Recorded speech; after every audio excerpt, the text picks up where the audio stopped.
Nouvelle vidéo sur les fonctions Excel. Aujourd'hui, on va découvrir la fonction convert.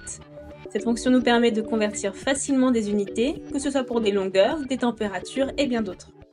Cette vidéo est l'épisode 2 de notre série spéciale sur les fonctions Excel. Vous pouvez accéder à la série complète en cliquant juste ici. C'est parti!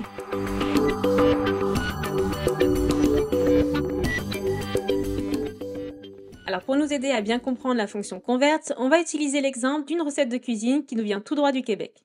Pour mesurer les ingrédients, on utilise des tasses, la température est en degrés Fahrenheit et la taille du moule à gâteau est en pouces. Aucun problème, j'ai construit mon outil de conversion juste au-dessus de la recette et on va utiliser la fonction convert. Dans cette fonction, on a besoin de 3 arguments. Le premier va être le nombre à convertir, ensuite l'unité de départ et enfin l'unité d'arrivée. Donc dans notre cas, le nombre est dans la cellule B4. Pour l'unité de départ, on va choisir dans la liste qu'Excel nous propose. Et pour l'unité d'arrivée, la liste est beaucoup plus courte car en choisissant une unité de volume au départ, Excel ne nous propose que des unités de volume pour l'arrivée. Alors je n'ai pas les millilitres, donc je vais choisir les litres.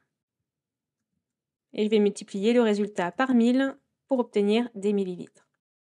Alors on peut faire la même chose pour la température.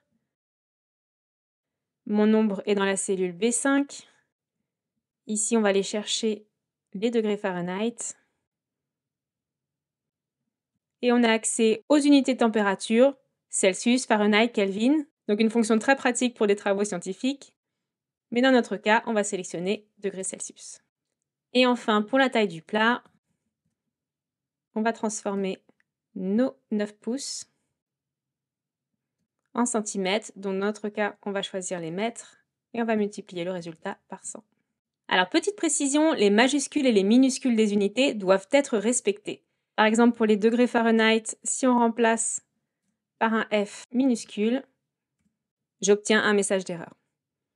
Si vous voulez convertir des données mais que vous avez oublié le nom de la fonction, on peut aller dans l'onglet Formule et ici, si je clique sur Insérer une fonction, il nous suffit de rechercher la fonction qui convertit une unité.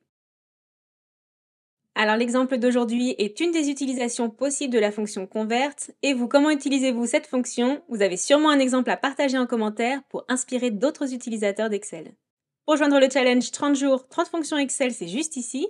Et n'oubliez pas de vous abonner pour ne rien manquer de nos prochains tutoriels. Merci!